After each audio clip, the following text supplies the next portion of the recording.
Israël a attaqué le Qatar et la Tunisie en 24 heures. Mais quels sont les autres pays dont Israël a violé la souveraineté depuis sa création en 48? Nous allons marquer la Palestine, le Liban, l'Égypte, la Syrie et le Yémen dès maintenant, car ils ont été frappés d'innombrables fois. 2021. La Malaisie, enlèvement d'un Palestinien, mais aussi la Jordanie. 2018. Turquie. Sabotage d'équipements. On continue en 2016. Tunisie avec un assassinat à Sfax. 2014. Sri Lanka. Opération du Mossad. 2011. Ukraine. Enlèvement d'un ingénieur mais aussi un autre enlèvement du Mossad en Éthiopie. 2010. Émirats arabes unis. Assassinat. Mais aussi l'Hongrie et l'Irlande avec des opérations et passeports falsifiés. 2005. Autriche. Espionnage de groupes d'extrême droite. 2004. Nouvelle-Zélande avec de passeports falsifiés du Mossad. Fin des années 90. Afrique du Sud. Enlèvement et intimidation d'agents iraniens. 94. Soudan. Renseignement pour un raid potentiel. 91. Belgique. Assassinat suspecté de Gérald Boul.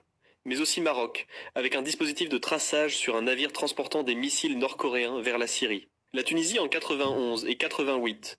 Assassinat et bombardement de groupes de l'OLP. 90. Canada, avec des passeports falsifiés pour des opérations du Mossad. 83 et 86. Grèce. 2 assassinats du Mossad. 85. Tunisie avec un bombardement faisant 68 victimes. Mais aussi Malte avec un assassinat. 83. Assassinat au Portugal. 81. Brésil. Assassinat de José do Amarante par contamination radioactive. Mais aussi l'Irak avec le bombardement d'un réacteur et un sabotage d'équipements en Italie. 80. France. 2 assassinats séparés en France. 79. Espagne. Assassinat. 78. Allemagne de l'Est. Assassinat par empoisonnement au chocolat. 76. Ouganda. 73. Une année chargée, avec des assassinats en France. Grèce, Chypre, Norvège, Liban, Syrie. 72. Un assassinat en France et un autre en Italie, et tentative d'assassinat en Grande-Bretagne.